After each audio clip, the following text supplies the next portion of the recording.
This is the Biz Call. Question 1, what's your name? Christopher Hussain. Question 2, what's the name of your business? RealKey. Question 3, describe your business in 1 or 2 sentences. So what RealKey does is we automate a few things to re-envision mortgage lending.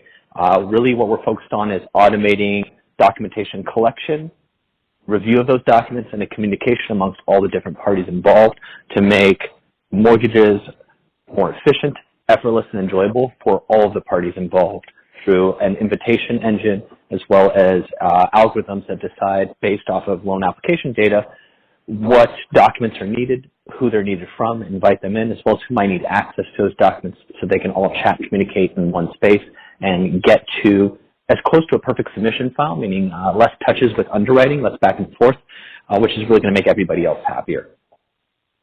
Cool. Okay, good. Question 4, what's your revenue model? How do you make your money?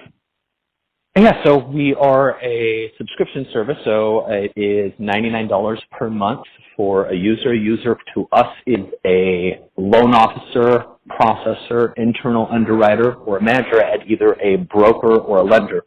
They can also sign up for annually at $990, and then we will be adding additional features in the future that will allow us to go through and to start not just collecting, reviewing, and allowing all the parties to communicate, but even helping to qualify the loans further, at which point we will start charging additional fees that could be added on to that product as well. Okay, so you're fee-based. Good. Question 5, are you brick and mortar, online, or both? Well, we're a software product, so we're definitely online. In fact, we've doubled down on being fully remote moving forward. Okay. Question 6, and this is the meaty one that everybody likes. How did you decide to get into this business?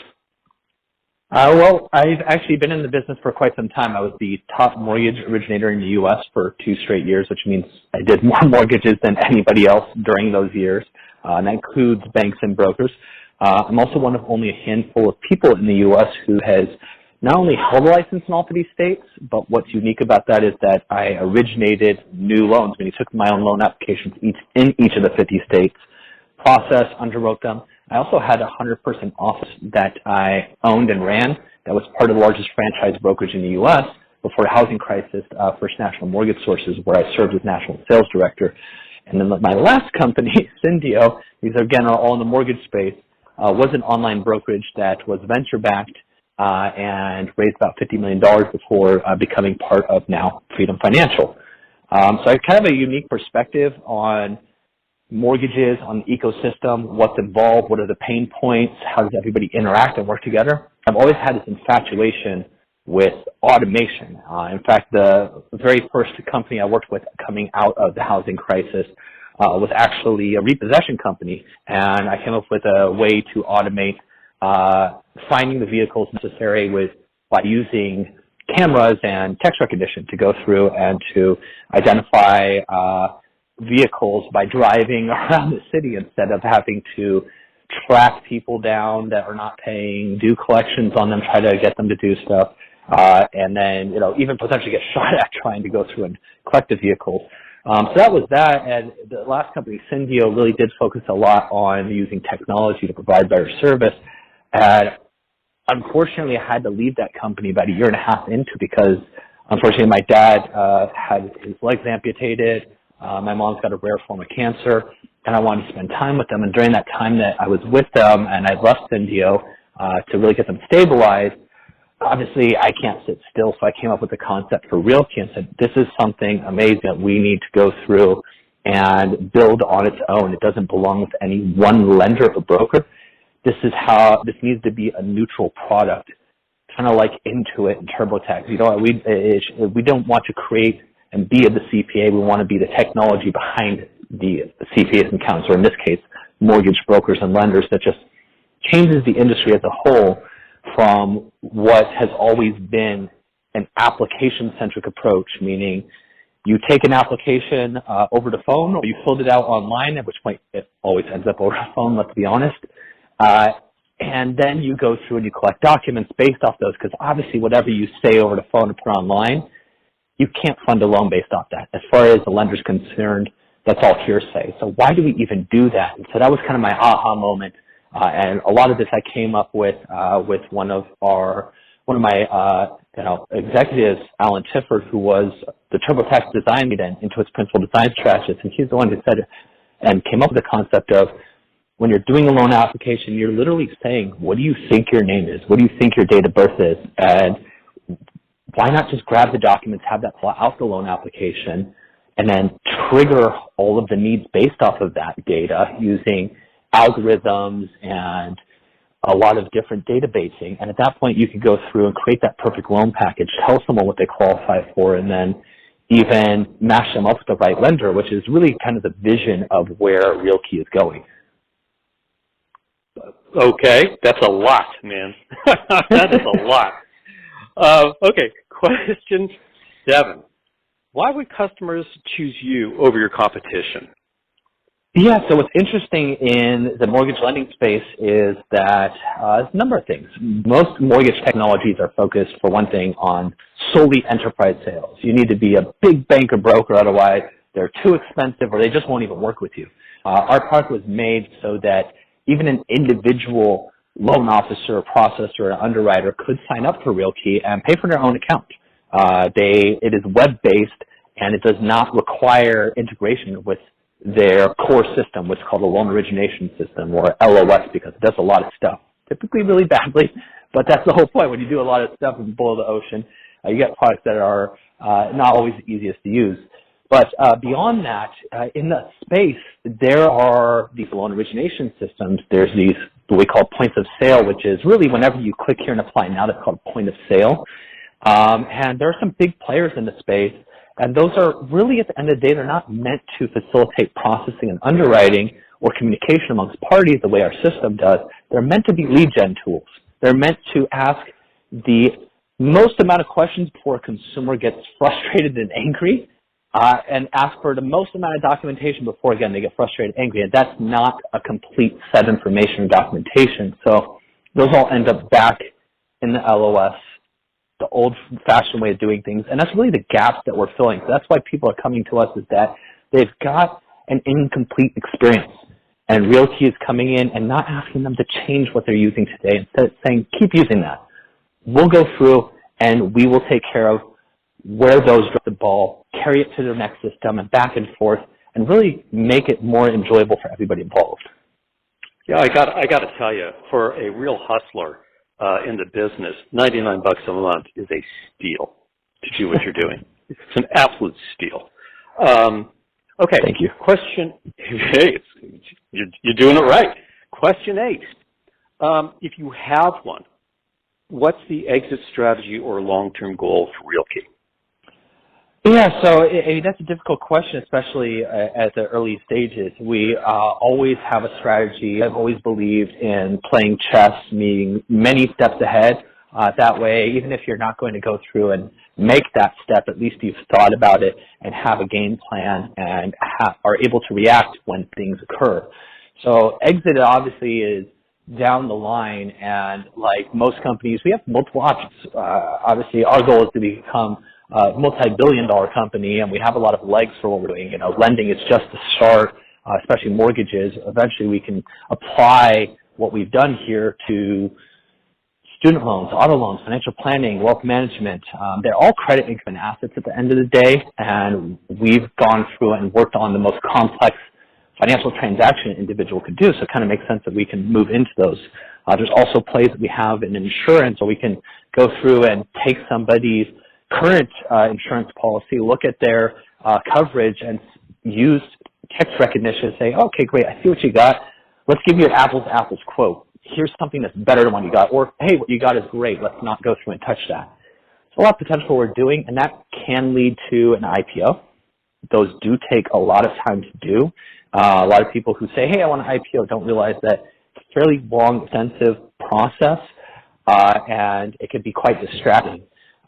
Other options are M&A, of course. We do know that there are plenty of large players in the space. There's been a lot of activity recently where companies have been acquired for many, many billions of dollars or recently raised capital at billion-dollar valuations. There's plenty of lenders like Quicken, United Wholesale, or Loan Depot that just IPO'd. In fact, Compass Real Estate just IPO'd, and they have mortgage lending division. They got title escrow. They have insurance divisions. And for them, we can help them marry them all together. We know that, obviously, Amazon has a fintech portfolio, and they got a gaping hole in their for mortgages and for auto loans, which we're not touching auto loans, but for mortgages right now, we can definitely be a good starting point for them. And we can apply what we've got to auto loans, as I mentioned.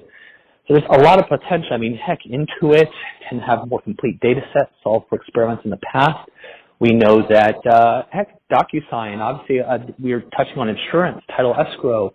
We're touching on, mortgages, real estate contracts. Kind of makes sense for them. So M&A is obviously another potential option. So it just depends on what comes up and whether it's the right move. And at the end of the day, I'm going to rely on our investors on our advisory board to help me make the right decision. Because at the end of the day, they're going to have the background experience to say, hey, are we being too greedy? Or, yeah, this is an amazing deal. Let's do it. That's really what's going to come about. Cool. I mean, always good to have options. Question 9. What are you doing now to increase your business? To increase our business, we are actually launching an updated version of our original product. Again, our original product was more focused on that application-centric approach, meaning taking a better loan application. We feel like that is something that is going to become obsolete in the future. So we're really focused with our updated product, which is on that document-centric approach. It's taken us many years to get here.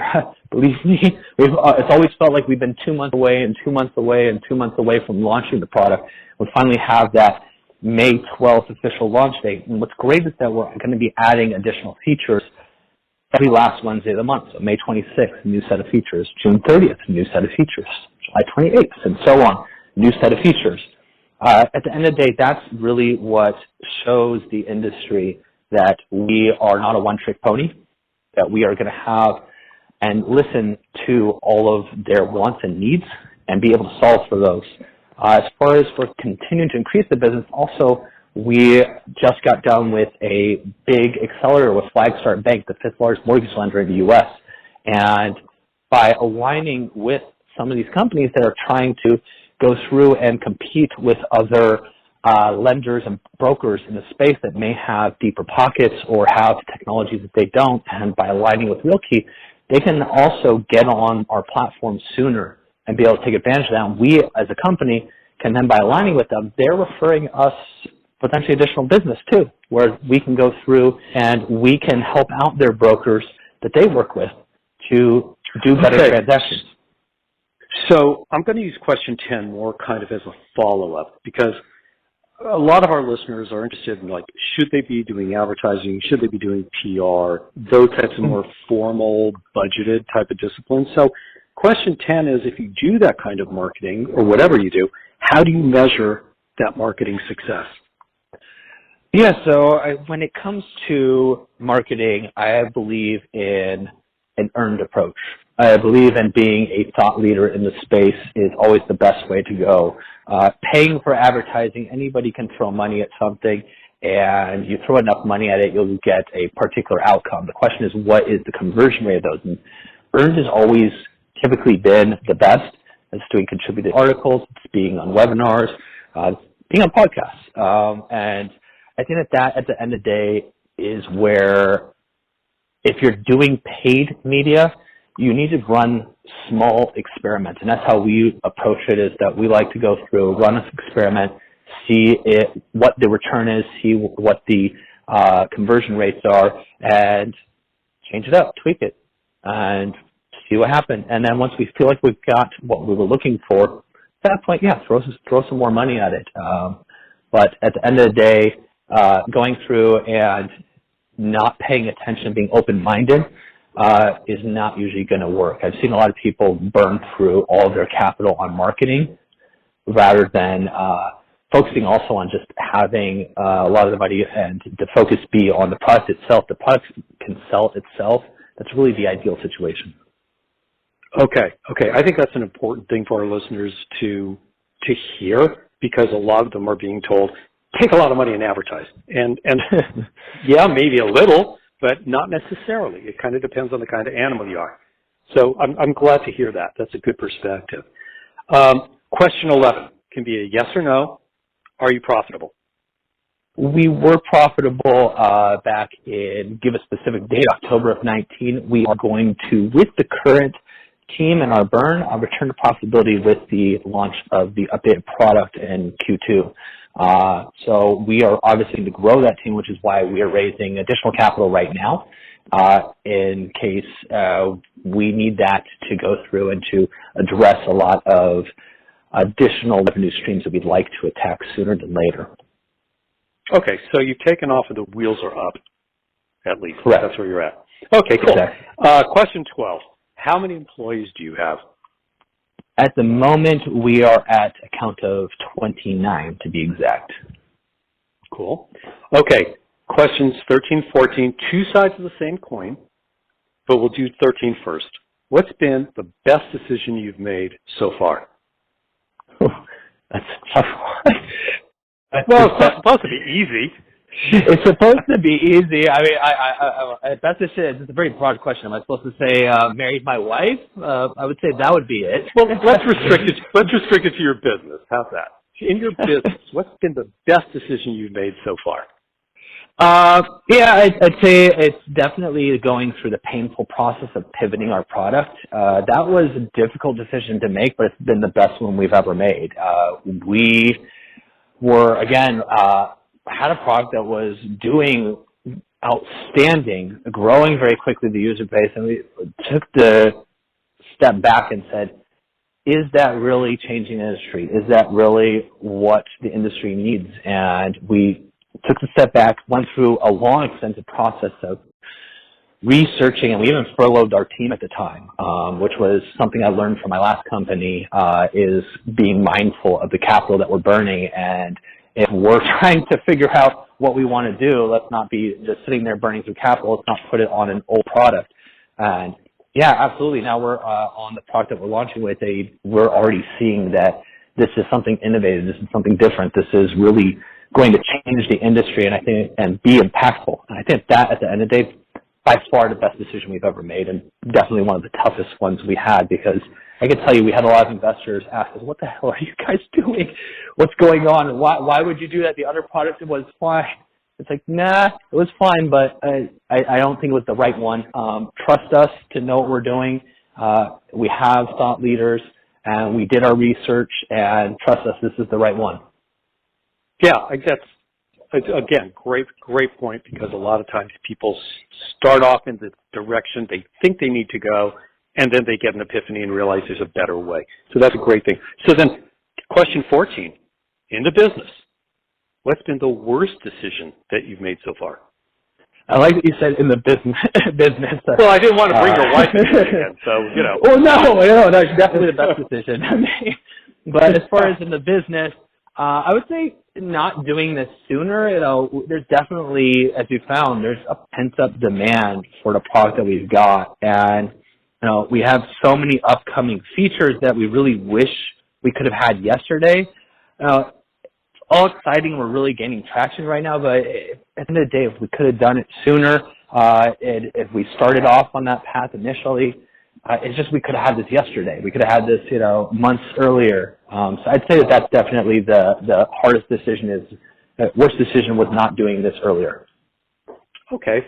So last question, question 15. You could totally freeball this. Is there anything you didn't cover? Is there anything you'd like to add that you think our listeners would benefit from? I'd say any listeners, reach out on LinkedIn. Again, we're launching on May 12th with our new product, and we're closing our current round of investment. If you do, everybody that's listening that owns a house either refinanced in the last year or moved, and so they've dealt with a lender. Send us over your lender, your broker, and in fact, we have a referral program. If they sign up and they put your email, we actually send you a PayPal or Venmo to thank you for that referral. And if they sign up for an annual or a monthly, we give you varying amounts of referral on that. So definitely reach out to us. I'll be happy to chat.